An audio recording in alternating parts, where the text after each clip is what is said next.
Bem-vindos ao meu canal.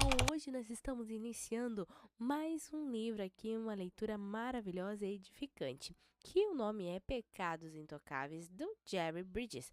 É um livro maravilhoso. E se você quiser acompanhar todos os capítulos aqui, prazer, meu nome é Larissa Cavalcante, então já segue aqui para ficar pertinho da gente e não perder nenhum capítulo. Esse livro, ele vai falar como a gente acaba valorizando, né, e ficando mais com medo daqueles pecados que são, digamos, entre aspas, mais graves. E os pecados de pequenos, como alguma mentirinha aqui, é, alguns pensamentos ali, a gente acaba pegando como estimação e não dando muita bola e acabando deixando de lado e não perdendo o perdão sobre esses pecados. Então, já falando que é uma leitura cristã, e eu creio que vai ser muito edificante para você e para sua casa. Vamos agora iniciar a leitura do capítulo 1, de Santos Comuns. Esse é o título da leitura de hoje. Vamos lá? A igreja de Corinto era um exemplo típico de grande barbúrdia moral e teológica. Os crentes eram orgulhosos e rebeldes. Toleravam a indecência, processavam uns aos outros, vangloriavam-se da liberdade em Cristo. Exageravam na ceia do Senhor e estavam equivocados quanto aos dons espirituais e confusos sobre a ressurreição dos salvos. Contudo, ao escrever-lhe, Paulo chama essa turma de santos, entre aspas, lá em 2 Coríntios 1:1, ou de chamados para serem santos, 1 Coríntios 1:2. Devido ao uso corrente, é normal o significado das palavras mudar com o tempo. Hoje não clamaríamos aquelas atrapalhados de Corinto de santos. Talvez pudéssemos chamar de mundanos, carnais ou imaturos, porém nunca de santos. Na tradição católica, santidade é conferição postumária aos cristãos, de caráter e realizações excepcionalmente notáveis. Escreva este capítulo logo após a morte de admiradíssimo Papa João Paulo II, e o desejo popular de canonizá-lo já tomou conta do mundo. Parece que, no decorrer da história da Igreja, quase todos os apóstolos originais, incluindo Paulo, receberam o título de santo. Igrejas católicas, principalmente, levam seus nomes. Igrejas São Judas, Tadeu, Igreja São João Batista, até Matias, escolhido para o lugar de Judas, tem igreja em sua honra. E é claro que acima de todas se destaca a Basílica de São Pedro do Vaticano. Hoje, fora da Igreja Católica Romana e das tradições ortodoxas, o termo santo é raramente usado. Em geral, nos casos em que ainda é usado, descreve uma pessoa quase sempre idosa, de caráter particularmente virtuoso. Um neto talvez diga: se existe alguém santo neste mundo, é a minha avó. Ao ouvir a frase, imediatamente imaginamos uma senhora gentil e carinhosa que lê a Bíblia e ora diariamente e é conhecida por ajudar o próximo. Então, como é que o apóstolo Paulo pode chamar os desnorteados crentes de Corinto de santos? Na verdade, essa parece ser a forma de tratamento favorita de Paulo.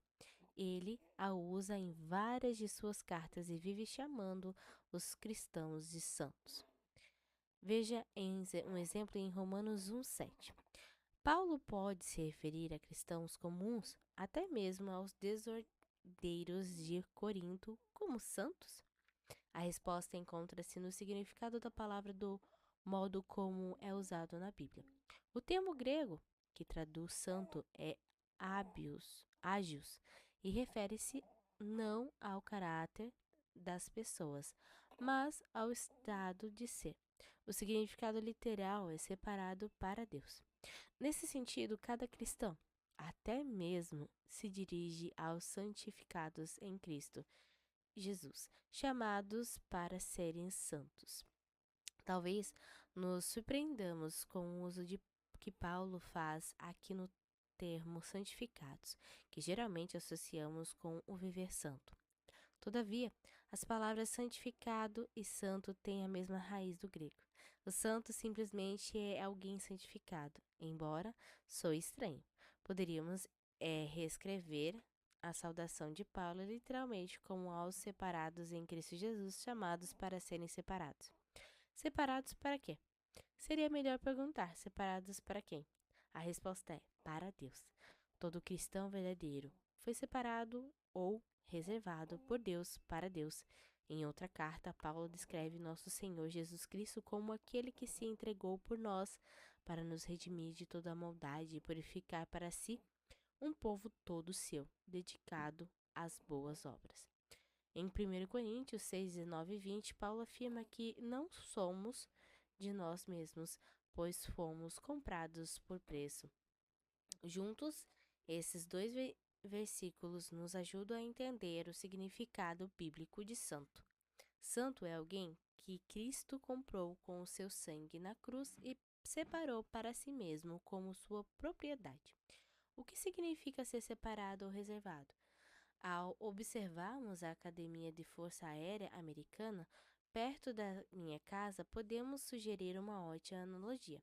O tratamento dado ao cadete inicialmente é bem diferente do que o é dado aos alunos do primeiro ano da faculdades e universidades em geral.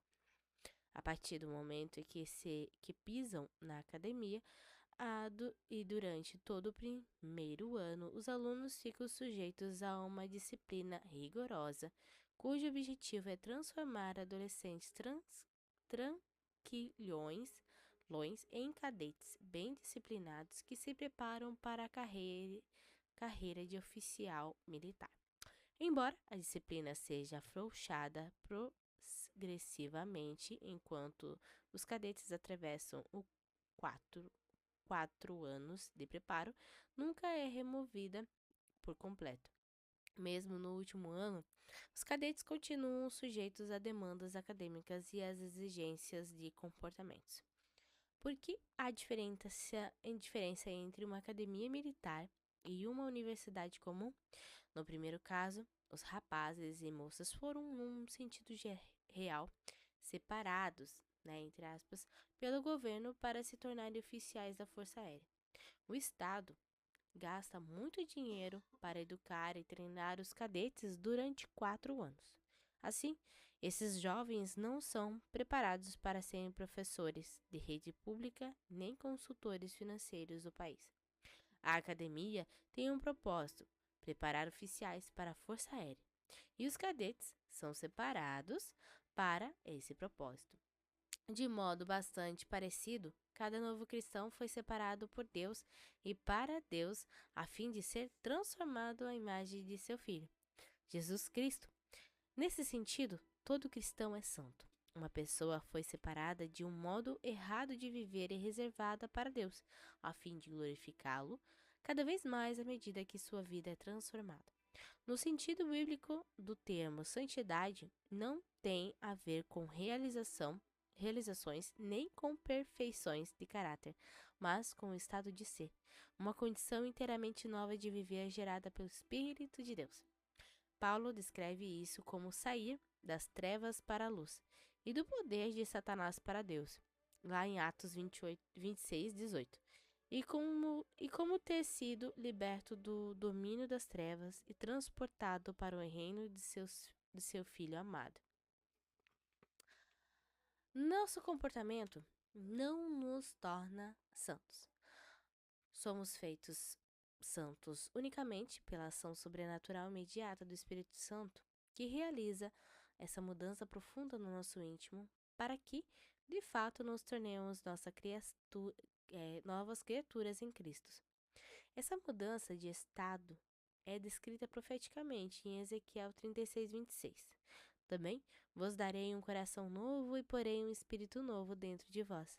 Tirarei de vós o coração de pedra, coração morto, indiferente, e vos darei um coração de carne, coração vivo, receptivo. Seria bom que a história terminasse aqui, porque os dois últimos parágrafos talvez sugiram que santo é algo que não peca mais. Quem dera! Todo mundo sabe que não é bem assim. Pelo contrário, se formos bastante honestos, confessarmos que pecamos o tempo inteiro em pensamentos, palavras e ações?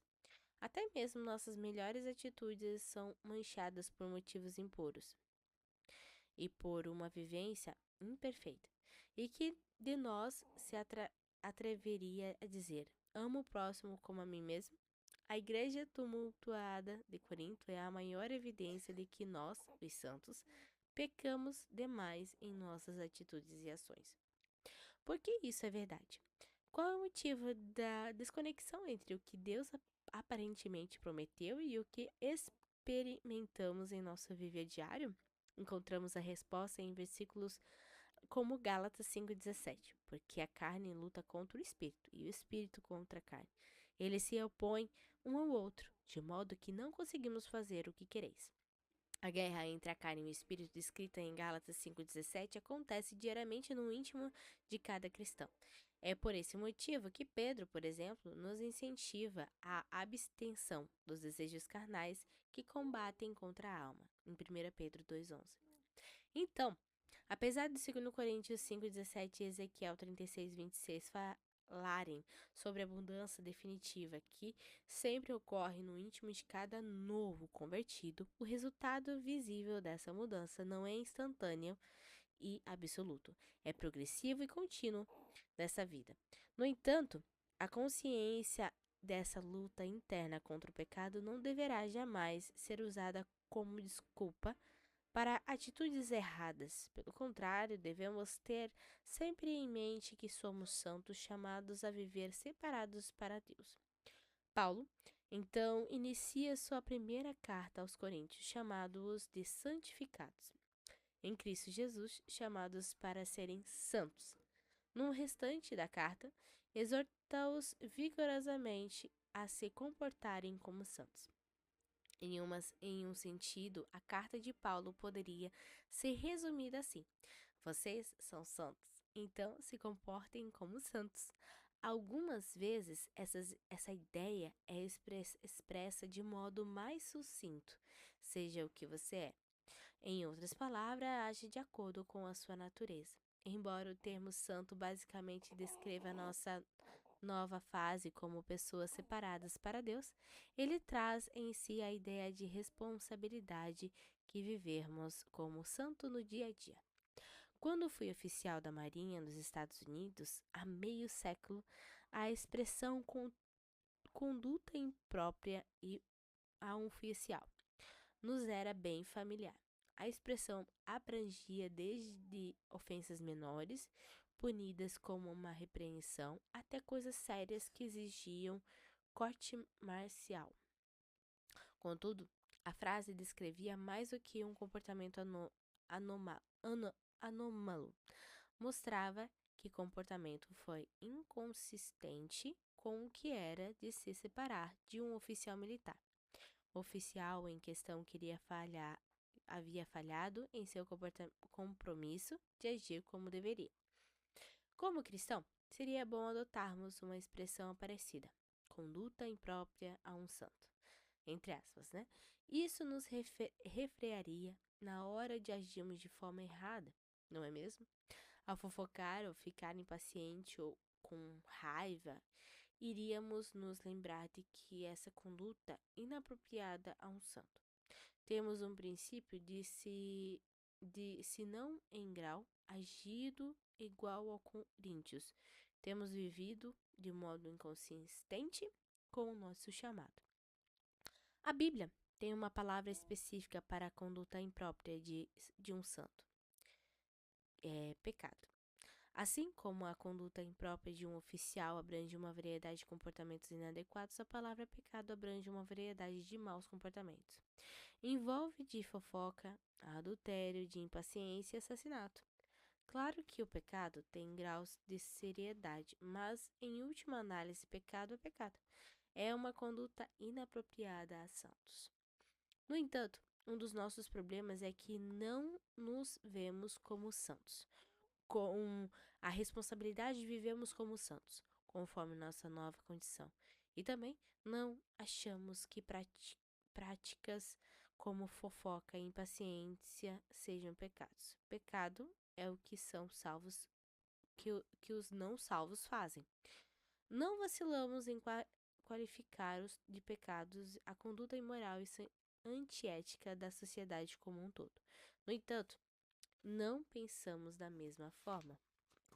E quase finalizando, quando ao que eu chamo de pecado aceitáveis pelos santos, entre aspas, na verdade, nós, como sociedade em geral, vivemos em estado de negação de nosso pecado. Tratemos agora do pecado e de nossa insistência em negar que ele existe em nosso viver.